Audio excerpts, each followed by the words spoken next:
Bonjour à tous, nouvelle vidéo aujourd'hui pour parler encore de l'actualité, d'un fait très important dont je vais parler dans mon prochain livre, qui est on va dire la crise qui oppose Madrid à la Catalogne. C'est-à-dire ce qui se passe en Espagne, c'est qu'il y a une crise politique très importante en Espagne, et pour moi qui ne concerne pas uniquement l'Espagne mais l'Europe dans son ensemble, puisque c'est de toute façon, je veux dire, l'issue de cette crise enfin retentit déjà au-delà des frontières de l'Espagne, au-delà des Pyrénées, hein, puisque c'est effectivement une crise majeure, quelque chose qui commence à prendre des proportions assez inquiétantes. Alors je vais revenir un petit peu en détail là-dessus, et je vais donner mon sentiment sur cette question, parce que je pense que c'est important d'éclairer un petit peu avec un œil un peu plus avisé sur cette question, hein, pour donner des éléments pour mieux comprendre ce qui est en train de se passer enfin en Espagne avec cette histoire d'indépendance de la Catalogne, enfin d'indépendance potentielle de la Catalogne, puisque de toute façon c'est quelque chose qui fera effet boule de neige et qui aura des conséquences en Europe, hein, de toute manière. Donc je vais revenir sur cette question, que je développe un peu plus dans mon livre. En tout cas j'explique d'où ça vient tout ça, hein, parce que je le mets en lien avec toute la profondeur de l'histoire de l'Espagne et de l'histoire de l'Europe aussi en général, puisque tout cela est lié, hein. Et voilà, j'explique un petit peu d'où ça vient. Bon là, je vais être assez bref dans la vidéo. Je vais simplement dire, en gros déjà, bon, rappeler les faits. Alors qu'est-ce qui se passe actuellement en Espagne? Vous avez le gouvernement qui est tenu par un leader de la droite traditionnelle, on va dire, qui est Mariano Rajoy, hein, qui est leader du Partido Popular. C'est lui qui est au pouvoir depuis quelques années en Espagne. Et le Partido Popular, c'est un parti, si vous voulez, qui historiquement est vraiment la droite, mais la droite assez traditionnelle. Si on la compare à notre droite qu'on a aujourd'hui en France, c'est-à-dire l'UMP, enfin les Républicains aujourd'hui, c'est quelque chose enfin d'un peu plus à droite, un peu plus traditionnaliste, on va dire. Hein, c'est un peu plus, euh, ouais, j'allais dire le courant Fillon, mais c'est oui, si on veut, mais bon, après c'est difficile de comparer parce que c'est pas le même pays, c'est pas la même histoire. Mais disons que c'est quelque chose d'assez c'est une droite assez traditionnelle, droite chrétienne assez traditionnelle, quoi. Voilà, c'est vraiment c'est vraiment ça le Partido Popular en Espagne, le PP, hein. Maintenant, voilà, ça c'est pour situer un petit peu la couleur politique du gouvernement. Et à côté de ça, vous avez le système espagnol, qui est un système très différent du nôtre. Vous savez que ici on est dans une république avec si vous voulez, un pouvoir central assez fort, avec en plus un pouvoir présidentiel assez fort. Ce qui n'est pas le cas en Espagne. En Espagne, vous avez un système qui s'apparente un peu plus à l'Allemagne ou aux États-Unis, c'est-à-dire que vous avez des régions qui s'appellent en Espagne des communautés autonomes et qui ont plus ou moins d'autonomie, une autonomie qui n'est pas égale d'ailleurs d'une région à l'autre. Hein, c'est ça qu'on appelle les communautés autonomes. Et par exemple, parmi ces communautés autonomes, vous avez celle de la Catalogne, qui est, on peut dire, celle qui a le plus d'autonomie, en tout cas qui a le processus d'autonomie le plus avancé par rapport aux autres. Ah, ça s'est fait progressivement, hein. Ce système-là date de la Constitution de 1978, qui a été mise en place voilà, quelques années après la mort de Franco, hein, c'était ce qu'on appelle la période de transition démocratique. Et pendant cette période de transition a été promulguée cette nouvelle constitution qui donnait donc cette autonomie à ces différentes communautés. Alors là, il y a la Catalogne, hein, mais il y a aussi le Pays Basque, par exemple, qui a aussi pas mal d'autonomie. Après, vous avez la communauté de Madrid, la communauté de Valence, l'Andalousie dans le sud, voilà, le Galice, etc. Avec, comme j'ai dit, plus ou moins de compétences autonomes. Il y a des gouvernements autonomes, comme en Catalogne, il s'appelle la Generalitat.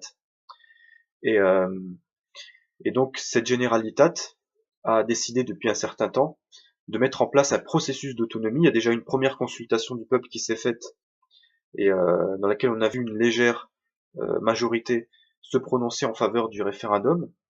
Bon, depuis, ça a évolué un petit peu, parce qu'on a vu des rassemblements très importants à Barcelone et dans d'autres villes, euh, à la fois en faveur de l'indépendance, mais aussi des rassemblements contre cette indépendance. C'est-à-dire qu'en réalité, le peuple catalan est très divisé parce que on peut dire il y a des deux côtés une campagne assez importante, soit en faveur de l'indépendance de la Catalogne, c'est-à-dire de la séparation vraiment de la Catalogne avec le reste de l'Espagne, et puis aussi ceux qui défendent l'unité de l'Espagne, c'est-à-dire qui disent nous sommes catalans et espagnols. Voilà. Et c'est vrai que là, ça a pris des proportions importantes parce que le gouvernement qui est vraiment déterminé à arriver à cette indépendance a lancé un nouveau processus de consultation, cette fois qui est vraiment un référendum. Et ce référendum devrait être décisif, donc devrait confirmer cette volonté d'indépendance. Et donc le gouvernement actuel de Catalogne veut, en tout cas annoncer qu'il déclarait l'indépendance officielle de la Catalogne si le résultat de cette consultation, de ce référendum, était positif. Donc ce référendum a lieu là dans quelques jours, le 1er octobre, et on verra ce qui va se passer, parce qu'on voit déjà que là, le gouvernement de Madrid a pris les devants. Depuis quelques mois, il a déclaré ce référendum, en tout cas l'organisation même de ce référendum, comme étant illégale, anticonstitutionnelle, puisqu'elle va à l'encontre de la Constitution de 1978, qui dit bien que, effectivement, il reconnaît l'autonomie des communautés autonomes, et cette autonomie est limitée, puisque cette autonomie ne doit pas, des gouvernements autonomes ne doivent pas prendre de décisions qui vont à l'encontre de l'intérêt national de l'Espagne, qui est supérieur à l'intérêt des communautés autonomes. Et c'est là que le problème constitutionnel se pose, si vous voulez. Et c'est le paravent que met Madrid contre ce référendum. Bon, le gouvernement n'en a que faire, hein. Alors là, ça prend une proportion importante parce qu'on s'approche de la date. Et effectivement, ce qui s'est passé, c'est que là, ce sont les autorités qui sont intervenues directement. Il y a les autorités judiciaires et même policières, puisque il y a eu des arrestations, notamment parmi des hommes politiques, des députés, etc. de Catalogne.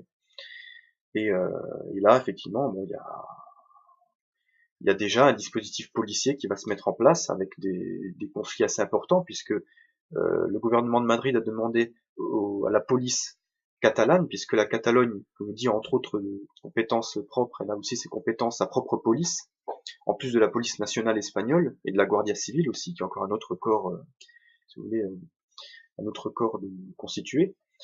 Et là, le problème, c'est qu'on a la police catalane qui est sommée par Madrid d'un côté de faire respecter la loi, et de l'autre côté par la Generalitat de veiller au bon déroulement du vote. Et vous voyez que là, il y a effectivement les policiers sont face à un cas de conscience, ils doivent choisir l'un ou l'autre. Donc vous voyez qu'on est vraiment face à un risque de putsch. Hein. Voilà, c'est là on va voir de quel côté va basculer les Mossos d'Esquadra, entre autres. Et ça peut déboucher vers quelque chose d'assez violent. Alors, ça paraît peu probable de dire ça. Comment il peut y avoir quelque chose... Alors je parle pas de quelque chose qui serait similaire à la guerre civile qu'il y a eu dans les années 30 en Espagne, qui était extrêmement violente. Hein. Là, je pense pas qu'on va arriver à cette extrémité-là. Mais en tout cas, il peut y avoir des affrontements, des choses, on va dire un peu sporadiques, mais il peut y avoir des tensions assez importantes qui peuvent mener à des violences. C'est pas le retour de ces violences n'est pas exclu en Espagne, notamment en Catalogne. Voilà. En tout cas, de toute façon, le peuple catalan est profondément divisé à cause de cette question. Et il va y avoir de toute façon des tensions importantes. On va voir ce qui va se passer le 1er octobre, mais c'est assez... on peut être plutôt pessimiste hein, sur la situation. Alors voilà, ça c'est pour rappeler les faits. Maintenant, je vais dire d'où ça vient cette indépendance de la Catalogne et mon sentiment. Alors déjà, je vais vous dire ce que j'en pense. Moi, en tant que franco-espagnol, hein, j'en ai déjà parlé dans mes vidéos, je suis déjà défini en tant que franco-espagnol, c'est-à-dire que j'ai la double nationalité. Alors j'ai parlé un petit peu dans une autre vidéo de cette conception de nationalité, comment je la concevais. J'ai dit qu'il y avait on avait en réalité une identité, comment dire, une identité propre, réelle, et une identité symbolique. Voilà. L'identité symbolique, c'est celle qu'on a sur sa carte d'identité. Elle peut être conforme aussi à son identité réelle, mais elle peut être aussi différente. Pour ma part, étant donné que je suis de morphotype plutôt latin, on va dire, étant donné que je m'appelle Pablo Busto et que je suis de parents, on va dire espagnols de souche entre guillemets, je suis aussi de culture, voilà, j'ai grandi un peu dans cette culture-là, etc. Donc il est vrai que je peux légitimement être considéré comme un espagnol, un véritable espagnol, on va dire. Ça, c'est mon identité réelle. Maintenant, mon identité symbolique, elle est française, puisque j'ai une carte d'identité française. Hein, j'ai grandi dans cette République française, et donc j'en suis aussi imprégné, quoi, on va dire ça. Voilà. Bon, ça c'est pour rappeler ce que j'avais dit un peu sur ce concept d'identité et pourquoi je me prononce là-dessus. Effectivement, c'est un sujet que j'ai assez creusé aussi. Donc en tant que franco-espagnol, je me prononce contre l'indépendance de la Catalogne, puisque pour moi déjà la Catalogne, je me suis posé la question, est-ce qu'elle est légitime à avoir à obtenir à gagner son indépendance. Euh, du point de vue linguistique, effectivement, on peut considérer que le catalan est une langue à part entière, même si c'est vrai elle semble être une langue intermédiaire entre le français et l'espagnol, mais en tout cas, bon, c'est une langue avec sa propre grammaire, etc. Donc on peut la reconnaître comme telle. Maintenant, ça c'est pas suffisant pour faire un peuple, pour faire une nation, hein, puisque pour moi, l'idée de peuple et de nation s'inscrit aussi dans l'histoire, dans un processus historique. Et à mon sens, que la Catalogne n'a pas, hein, puisque la question c'est est-ce que la Catalogne a déjà existé en tant que nation, ou même en tant qu'État, même si c'est pas État-nation au sens moderne, dans l'histoire. Mon avis c'est que non. Hein. Le seul moment où la Catalogne était plus ou moins indépendante, ça a été au Moyen Âge, au milieu du Moyen Âge, hein, quand il existait un comté de Barcelone, qui correspond à peu près aux frontières de la Catalogne actuelle. Le problème c'est que ce comté de Barcelone, euh, aujourd'hui, bon, enfin, si on regarde par rapport à l'histoire, il n'a pas existé longtemps. Voilà, il a existé peut-être même pas un siècle, je crois. Hein, c'est vraiment très très bref. Et en plus de ça, ce comté de Barcelone, enfin le comte de Barcelone était vassal du roi de France, vous voyez. Donc à la limite, ils pourraient demander leur rattachement à la France, mais en aucun cas une indépendance totale. Donc c'est vrai que du point de vue historique, il n'y a pas vraiment de légitimité, puisque depuis, la Catalogne n'a jamais existé réellement en tant qu'État. C'est vrai qu'il y a toujours eu cette volonté d'indépendance de la Catalogne. C'est vrai que tout au long de l'histoire, régulièrement, on a eu des tentatives de gagner cette indépendance, mais qui sont toujours soldées par des échecs. Voilà. Par des tensions violentes et des échecs. Voilà. Alors qu'on avait toutes les fois où la Catalogne a connu une certaine stabilité, une certaine paix, ça a été pendant enfin, les périodes pendant lesquelles elle était rattachée soit au royaume d'Aragon, avant que l'Espagne soit créée réellement, soit au, soit au royaume d'Espagne. Alors ça m'amène à venir à un autre argument qui est souvent avancé, c'est que, ça c'est souvent avancé par l'extrême gauche d'ailleurs, c'est que l'Espagne n'est pas une nation au sens par exemple comme l'est la France, si vous voulez. Alors ça je vais dire que c'est faux, puisque l'Espagne en réalité est une des plus anciennes, si ce n'est la plus ancienne nation d'Europe, qui est née, alors c'est vrai de manière symbolique puisque ça a été le début du processus, mais pour moi le point de départ symbolique de la nation espagnole, ça a été le mariage des rois catholiques, donc de Ferdinand d'Aragon et d'Isabelle de Castille, en 1400, si je me trompe pas, c'est 1460, j'ai plus la date exactement en tête, enfin c'est dans les années 1460-1470 par là, donc vers la fin du Moyen Âge, et ça a été effectivement la réunification, enfin l'unification, puisqu'il n'y a pas eu de réunification avant, l'unification de la Castille et de l'Aragon. Ah, c'est les deux grandes parties de cette Espagne chrétienne, avant qu'elle ait totalement reconquis ce qui restait dans la péninsule ibérique des territoires morts musulmans. Hein. Donc l'unification de ces deux royaumes, qui était le point de départ de processus de création d'un État moderne espagnol. C'est vrai qu'il s'est plutôt finalisé vers le XVIIIe siècle, quand sont arrivés les Bourbons, et quand les Bourbons ont apporté justement en Espagne ce concept d'État centralisé. Hein. Voilà. Qui a eu du mal à s'imposer, c'est vrai, en Espagne, hein, puisqu'il y a toujours des autonomies très fortes. Mais il y a eu toujours des périodes où on allait vers plus de centralisation et des périodes où on allait vers plus de décentralisation. C'est le cas depuis 1978, mais avant ça, on a eu toute la période franquiste qui allait plutôt vers une centralisation. Et c'est vrai qu'en Espagne, il y a toujours eu ces deux conceptions qui se sont affrontées. Il n'y en a jamais une qui s'est vraiment, je dirais, étalée dans le temps. Bien que, si on regarde depuis cette fin du Moyen Âge, en réalité, on a plutôt une Espagne qui reste unie malgré tout, malgré toutes les tentatives de désunion qu'il y a eu. Hein. C'est ce qui fait dire par exemple à Bismarck, alors j'ai vu cette phrase, je sais pas s'il est vraiment de Bismarck, j'ai lu ça récemment là, Bismarck aurait dit à propos de l'Espagne que c'est le pays le plus fort du monde, puisque malgré toutes les tentatives pour le détruire ou pour le désintégrer, il a toujours tenu, et encore aujourd'hui. Voilà. Alors on va voir si ça va durer, mais en tout cas, ça a été le cas jusque-là. Voilà, donc ça c'est le point de vue de la légitimité historique qui pour moi ne permet pas, et c'est vraiment important, de considérer la Catalogne, ou en tout cas de lui donner la légitimité en tant qu'État indépendant.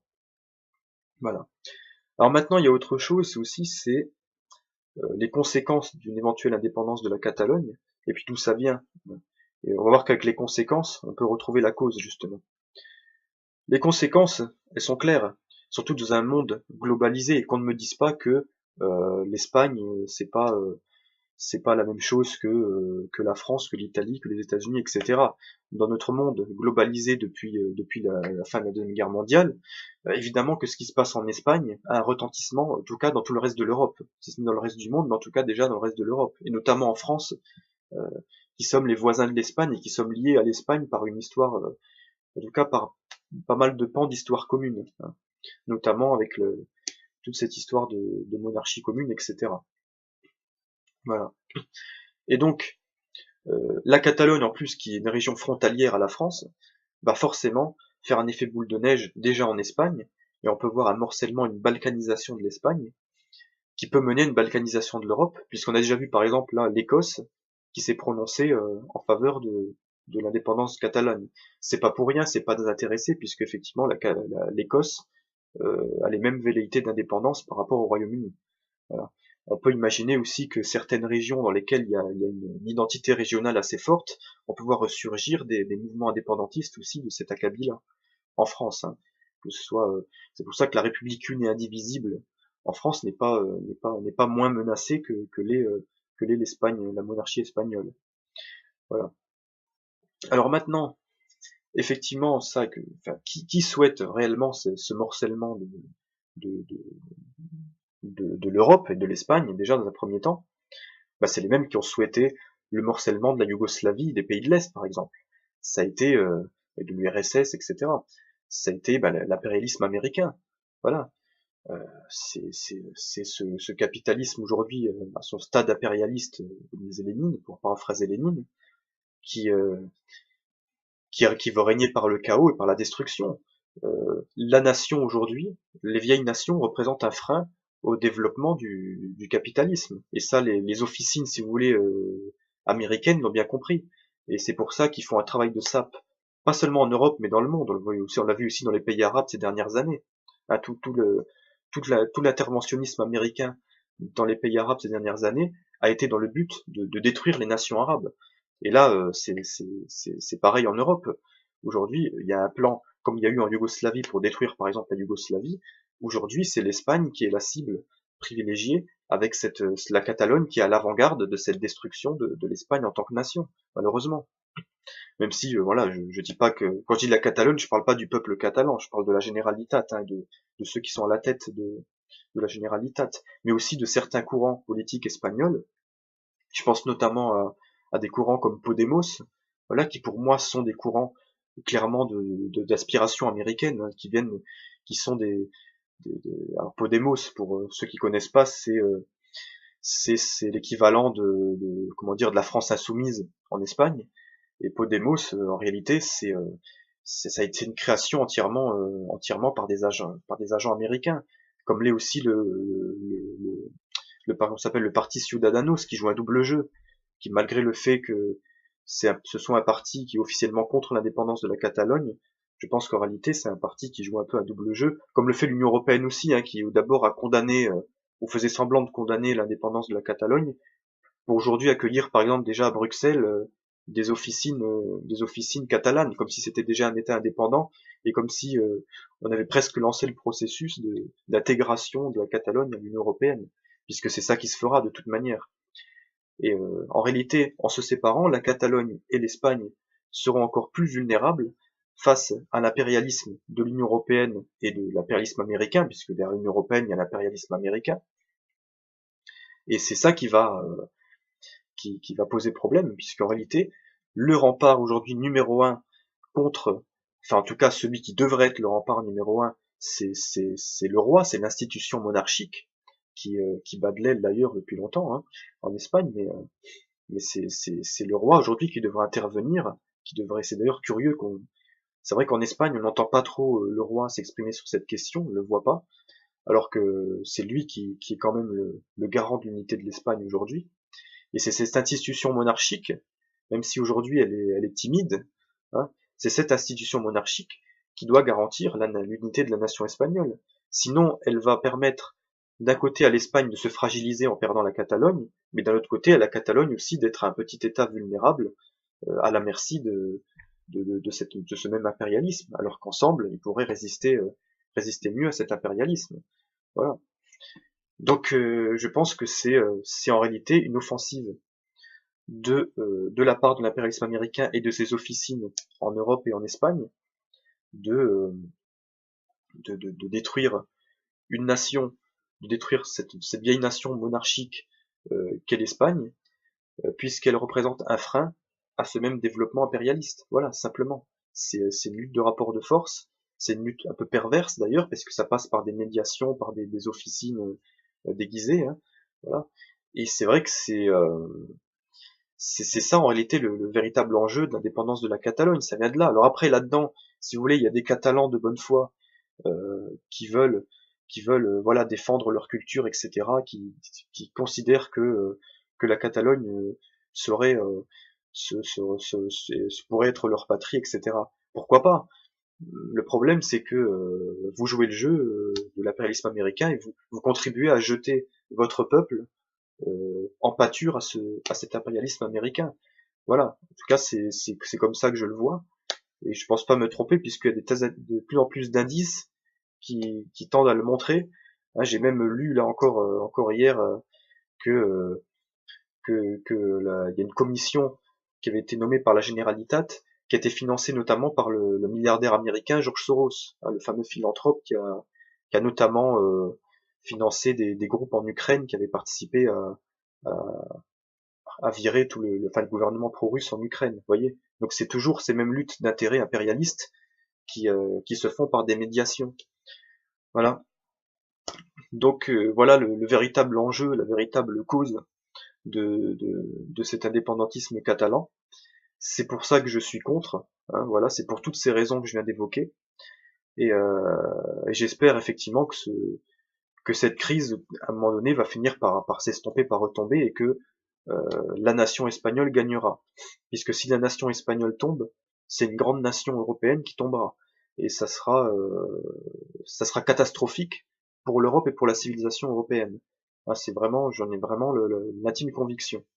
Voilà. Bon, après, maintenant, je reste positif. Hein, je reste sur cette fameuse phrase de Bismarck, hein, si tant est qu'elle soit vraiment de Bismarck. Mais en tout cas, je veux bien me l'approprier et la faire mienne, puisqu'elle elle est pleine d'espoir pour l'Espagne, qui est vrai qu'il y a toujours cette Espagne, cette vieille Espagne monarchique et chrétienne qu'on a beaucoup, qu'on vilipende beaucoup aujourd'hui par rapport à son histoire, à toute sa légende noire qu'elle véhicule. Et justement, ça, je vais en parler dans mon prochain livre. Donc, pour ceux qui veulent creuser un petit peu le sujet, pas seulement de l'histoire de la Catalogne, mais justement de toute cette légende noire qui est autour de l'Espagne, dont aujourd'hui se servent beaucoup les indépendantistes catalans qui veulent se détacher de cette histoire. C'est un peu, vous savez, comme les Français qui ont honte un petit peu de l'histoire de France par rapport à certains points noirs qu'on tend vraiment à montrer, alors qu'il y a énormément de merveilles autour qu'on occulte. En Espagne, c'est un peu la même chose. Et c'est ça qui fait que de plus en plus de gens ne sont pas forcément sensibilisés à comment dire, à la décadence et à la disparition de l'Espagne en tant que nation, alors qu'en réalité, cette nation a joué un grand rôle. C'est une nation qui n'a jamais, justement, qui a toujours résisté un peu à cet impérialisme, on va dire, pas seulement américain, mais anglo-saxon plus généralement. Voilà. Donc ça, c'est des choses que je vais développer dans mon prochain livre qui sortira avant la fin de l'année. Je vais essayer de le finaliser. Là, je suis en train de finaliser. Je vais essayer de le sortir avant la fin de l'année. Et, et voilà. Donc, il y aura plus de détails là-dessus. Mais en attendant, je trouvais nécessaire de réagir sur la Catalogne vu que les événements sont en train de se bousculer un petit peu.